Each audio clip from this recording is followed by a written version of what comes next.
Saudamos, irmãos, com a graça e a paz do Senhor Jesus. Nossa comunhão com Deus Pai, Filho e Espírito Santo. Temos a palavra de Deus como único livro, regra, fé e prática, e desfrutamos da comunhão dos santos. Nossos visitantes sejam muito bem-vindos ao nosso meio. Essa é a casa de Deus, também a sua casa. Que bom que você está conosco aqui. Não vá embora sem levar uma lembrança da nossa igreja que os diáconos têm à porta. Se você ainda não recebeu uma sacola verde, os diáconos estão à porta e estarão distribuindo para vocês, nossos visitantes, essa lembrança. Lá tem um cartão, você pode escrever o seu nome, o seu telefone, nós vamos entrar em contato com você para falar um pouco mais da nossa igreja e do momento que estamos vivendo. Queridos, na sua frente há três QR Codes, e esses 3 QR Codes são para contribuição, disposição de Deus no coração dos irmãos. Um é para missões, outro é para manutenção de culto, dízimos e oferta, e outros é para construção, para obra. Como os irmãos viram, nós já estamos na segunda etapa, na parte estrutural do novo templo. Então, continuamos caminhando nessa direção, não temos um montante total para encerrarmos essa obra, e a igreja vai conduzindo esta obra com os seus dízimos, com as suas ofertas e com a sua contribuição. Vamos continuar nessa caminhada até que Deus nos dê jornada feliz e o final dessa obra com a inauguração para a sua única glória. Vamos abrir a palavra de Deus para a nossa meditação hoje. Hebreus capítulo 1, primeiro capítulo de Hebreus, capítulo de número 1. Hebreus capítulo de número 1.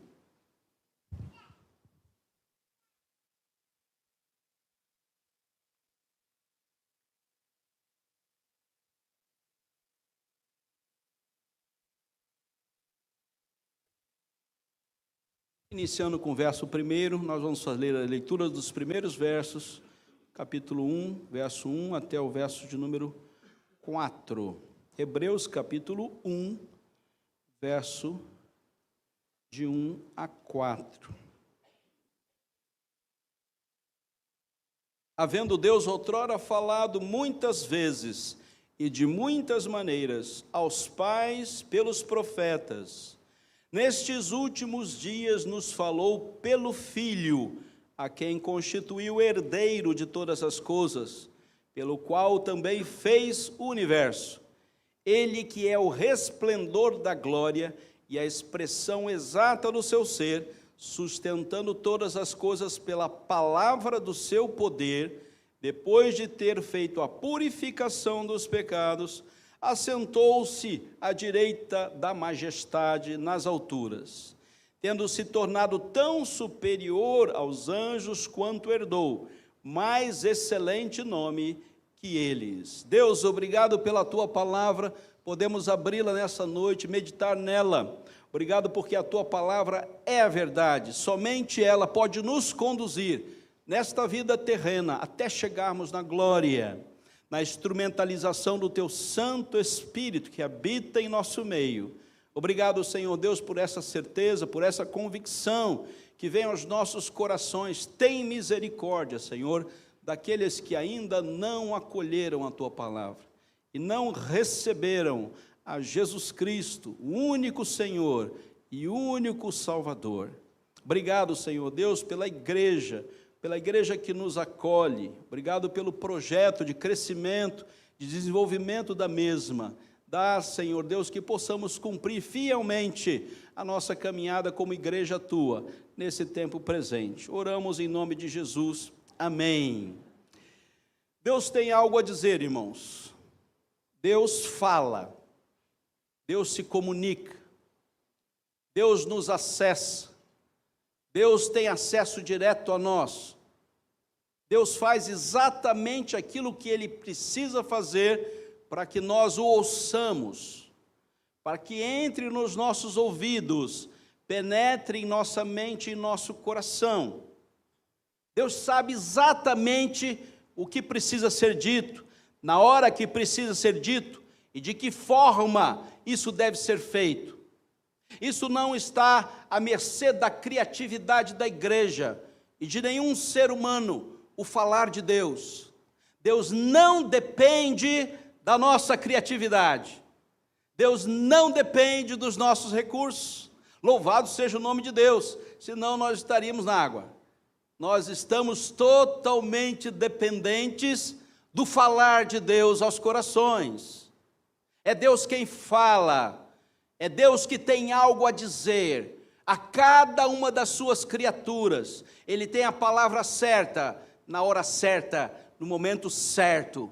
A hora é devida, e desta forma, todos haverão de ouvir. O discurso perfeito é de Deus, não dos homens, e nem da igreja. O discurso perfeito pertence a Deus, o único que pode acessar plenamente os nossos corações. E esta verdade vem para nós nessa carta tão especial, onde essa carta deixa claro para nós que só Jesus Cristo é possível de acessar os nossos corações. Só em Cristo Jesus há acesso à transformação e à vida. Não há outra possibilidade. E já no início dessa carta, o escritor aos Hebreus mostra para nós como é maravilhosa a intervenção do dito de Deus. E o Verbo se fez carne e habitou entre nós, cheio de graça, cheio de bondade. Vimos a sua glória, glória como do unigênito do Pai. E o Verbo é a palavra viva. Todos nós, queridos, temos os ouvidos aguçados para aquilo que Deus tem a dizer. Há um silêncio em nossos corações e em nossas vidas, enquanto Deus não fala e não dá a palavra viva. E nessa caminhada onde nós temos que viver alguns tempos aqui nessa terra, existe exatamente uma hora, exatamente um momento onde Deus fala ao coração. Esse não é um momento padrão, este é um momento de Deus, é uma hora de Deus para cada um de nós.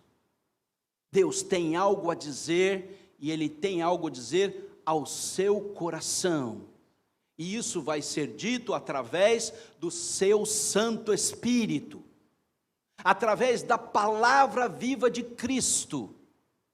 E a igreja está totalmente dependente daquilo que Deus tem a dizer. O que Deus tem a dizer, Ele vai falar por si só. Não depende de ninguém, não depende de nenhuma circunstância, não depende de nós criarmos o clima, não depende de nós criarmos a situação. Deus fala a hora que Ele quer, a quem Ele quer. Ele fala exatamente aquilo que nós precisamos ouvir. Sim, queridos, há um momento passado, verso de número 1, havendo Deus outrora, em tempo passado, falado de muitas vezes e de muitas maneiras aos pais pelos profetas, e todo o discurso de Deus histórico, vemos no Antigo Testamento claramente o discurso de Deus sendo dito a todos nós, e através da palavra da verdade, é dito para nós que há necessidade de remissão de pecados, porque todos pecaram e carecem da intervenção de Deus. E mediante a nossa falha, a nossa pecaminosidade, Deus vai nos buscar na sua graça. E durante todo o tempo histórico do Antigo Testamento, Deus nos mostra o caminho, onde Ele vai providenciar. E Ele diz a todos nós, mediante a sua palavra, que esse caminho está sendo preparado para que todos nós cheguemos ao conhecimento da verdade. E conhecereis a verdade, e a verdade vos libertará, diz o texto sagrado. E durante anos e anos, décadas e décadas, séculos e séculos, Deus vem falando aos pais, pelos profetas. É dito a nós que a graça já é o instrumento de Deus para a salvação, e haverá um Messias, um enviado, e através da sua intervenção histórica, nós alcançaremos a possibilidade de sermos salvos. E durante todo o Antigo Testamento, Deus vem anunciando e dizendo a todos nós: a salvação virá, a salvação virá, a salvação virá a todos que o receberam. A palavra da verdade, dita por Deus, nos dá a esperança de estarmos caminhando no caminho certo, fazendo exatamente aquilo que Deus espera de nós, na nossa história aqui na terra. E esta palavra, diz o texto, verso de número 2, nestes últimos dias, a partir do nascimento do Emanuel, até a sua segunda vinda, nesses últimos dias, então Jesus Cristo Salvador vem, e até o momento que Ele retornar para nos buscar, nesses últimos dias, veja, nos falou pelo Filho, Jesus. Queridos, tudo que precisava ser dito, foi dito. E nós estamos aqui glorificando a Deus, porque a salvação chegou até nós, e nós todos estamos envolvidos plenamente com esse ambiente de salvação. Cultuamos a Deus domingo após domingo, estamos aqui celebrando a comunhão dos santos, estamos todos aqui cumprindo o nosso dever de proclamação. E nesses últimos dias, Deus tem algo a dizer: o Filho já está com vocês, o Filho já veio, o Filho já cumpriu o seu ministério de reconciliação, e agora todos nós caminhamos aguardando a sua segunda vinda, para chegarmos na glória. Meus queridos, o mundo que vivemos é um mundo de altares. Todo mundo quer um altar para subir. Nós precisamos de altar. Isso aqui não é um altar, isso aqui é um púlpito. A Igreja Presbiteriana do Brasil não tem altar. O pastor está aqui para ensinar. Os presbíteros estão aqui para administrar. Os músicos estão aqui para nos conduzir no louvor. Não tem altar nessa igreja. O mundo é apaixonado por altares. Nós queremos fazer ídolos, diz João Calvino. O nosso coração é carente de ídolos. Nós queremos criar pessoas e situações que nós possamos adorar. O ser humano é carente de uma idolatria. Ele quer colocar alguém no lugar de Cristo Jesus. Ele quer colocar alguém no trono do seu coração. E o trono do seu coração não é mais o ambiente de adoração ao único que deve ser adorado. Nós somos carentes de sermos idólatras. Eu quero adorar alguém. Eu quero adorar alguma situação. Eu quero adorar alguma instituição. Eu quero adorar algum mérito humano. Pois bem, meus queridos, Deus só nos fala através do Filho, Jesus Cristo. Ele não nos fala através de mais nada. E o único discurso que Deus tem da primeira vinda de Cristo à segunda vinda de Cristo é Jesus. Não há outro discurso. Não há nada mais que possa ser acrescentado à sua salvação, a não ser Cristo Jesus, o nosso Senhor e secundário, carente de idolatria. Nós vivemos num mundo que está desejoso de colocar alguém no lugar de Cristo. Basta que o próprio inimigo das nossas almas só quer que nós coloquemos Jesus em segundo lugar. Basta que você dê o trono da sua vida a qualquer outra circunstância. e Ele nos aguça ao desejo de termos ídolos a serem criados. Pois bem, Jesus Cristo é o único que deve ser adorado. Diz a palavra de Deus para nós hoje. Vamos ver como isso acontece? O texto nos fala. Jesus é a palavra viva de Deus, o único que merece a nossa adoração. Em primeiro lugar, Deus deve ser glorificado. Isso tudo está no verso de número 3. Ele que é Jesus, o esplendor da glória, o único que tem o esplendor da glória, já no Antigo Testamento profeticamente, no Novo Testamento de fato e de verdade, e a glória de Deus, Ele deve ser glorificado. Há um momento que nos aguarda, que é a glória eterna de Deus, e todos nós vivemos esse tempo presente na esperança da glória de Deus. E só a esperança da glória de Deus em Cristo Jesus nos conduz à eternidade. E o tempo que nós passarmos aqui, estamos esperançosos de chegar naquele grande dia, onde todos nós estaremos na presença eterna de Deus.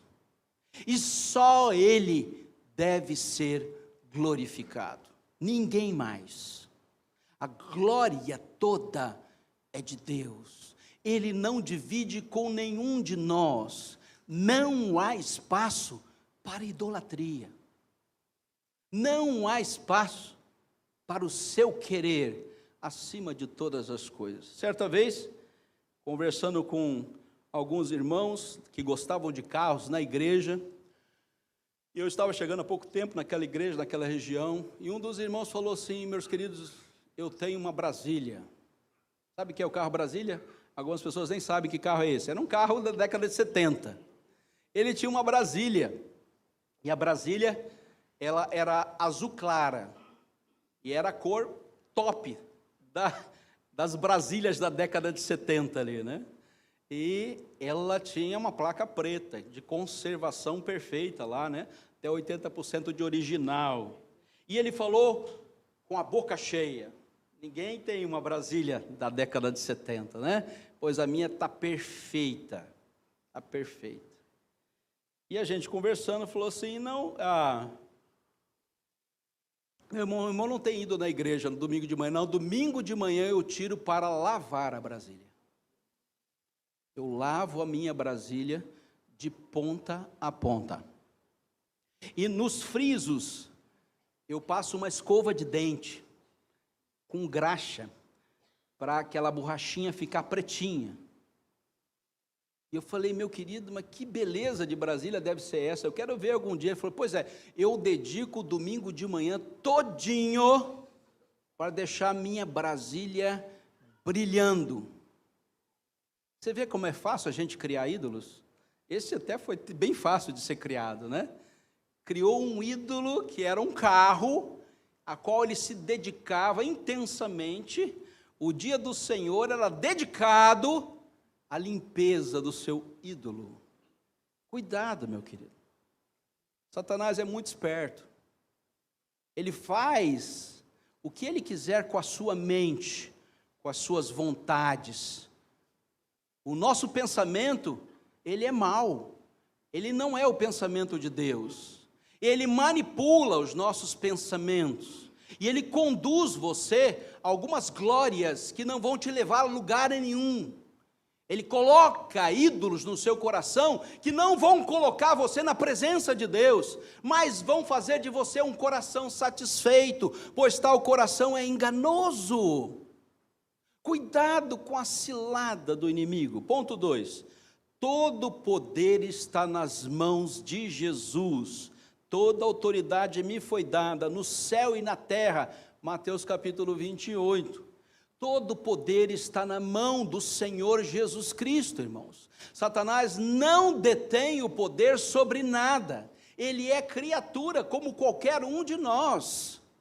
Todos nós estamos colocados diante daquele que detém todo o poder nos céus e na terra. Portanto, hoje Deus nos fala através de Jesus, que tem todo o poder. Ele não é 99% do poder, mas ele é 100% do poder. E todos os poderes da terra são nada na presença de Jesus. Entendendo isso, queridos, nós podemos guardar em nosso coração a plena certeza que Ele sustenta todas as coisas pela palavra do seu poder, e este é Jesus. Só abrir a boca, todas as coisas se quedam na presença de Jesus, até os nossos corações. Ele sabe exatamente o que Ele tem a dizer a cada um de nós, em todos os momentos. Terceiro lugar, o perdão está garantido. Verso de número 3 também nos diz isso. Depois de ter feito a purificação dos pecados. E hoje Deus tem algo a dizer para nós em Jesus. Você tem acesso ao perdão de Deus, não importa qual foi a cena, não importa qual foi o erro. Arrependimento mais confissão sempre dará no perdão de Deus, nunca falhará o perdão do Senhor. Então, como somamos essa certeza de que arrependidos e confessamos os nossos erros, Ele é fiel e justo para nos perdoar, e não só perdoar, mas nos purificar, tirar a marca do pecado da nossa caminhada até que cheguemos na glória. Assim será para todos sempre, e Deus tem algo a dizer: não há pecado que Deus, o sangue de Cristo, não possa purificar. E lembramos disso todo mês aqui na frente, com a celebração da ceia do Senhor. Não há erro que Deus não possa consertar em Cristo Jesus. Em quarto lugar, Ele, Jesus, está intercedendo por nós na presença do Pai, assentou-se à direita da majestade nas alturas. Para que Jesus voltou para a glória? Para interceder por nós, para colocar-se em intercessão pela sua igreja. E Ele fala o seu nome na presença do Pai. Ele está intercedendo por você agora e vai interceder por você até que você chegue na glória. Este é o Salvador, Jesus Cristo, o Senhor. Ele é o centro da história de toda a salvação. Termino, irmãos. A glória, a Ele seja glória pelos séculos dos séculos. Tudo que nós fizermos, seja em palavra, em ações, sejam feitos para a glória de Deus. Segundo lugar, o poder, para fazer infinitamente mais de tudo quanto pedimos ou pensamos, conforme o seu poder que opera em nós, igreja. Ele é o perdão. Em terceiro lugar, porque se confessarmos, Ele é fiel e justo para nos purificar e tirar toda a marca do pecado em nossas vidas. E Ele está intercedendo por nós, assentado à direita de Deus, fazendo a justiça com o seu sangue remidor. Glória, poder, perdão e intercessão. Deus tem algo a dizer para nós, irmãos. E Ele tem algo muito importante para vos dizer. Só existe um Salvador e Senhor, Jesus. Não existe mais ninguém. Não existe outro discurso. Não existe outra palestra, não existe outra instituição, só existe Jesus para nos salvar. E se apegue a Ele, e morra abraçado com Ele, porque certamente você entrará na glória. Este é o único caminho, o único e vivo caminho consagrado pelo rasgar do véu. Jesus é o seu Salvador, e Ele também é o seu Senhor. Abandone seus ídolos, deixe-os na porta dessa igreja. Na porta dessa igreja não, um pouquinho mais para lá. Abandone seus ídolos. Deixe ele por algum lugar aí. Não se abrace com nenhum deles. Fique só com Jesus. E a glória é certeza para você. Que Deus abençoe a sua palavra. Amém.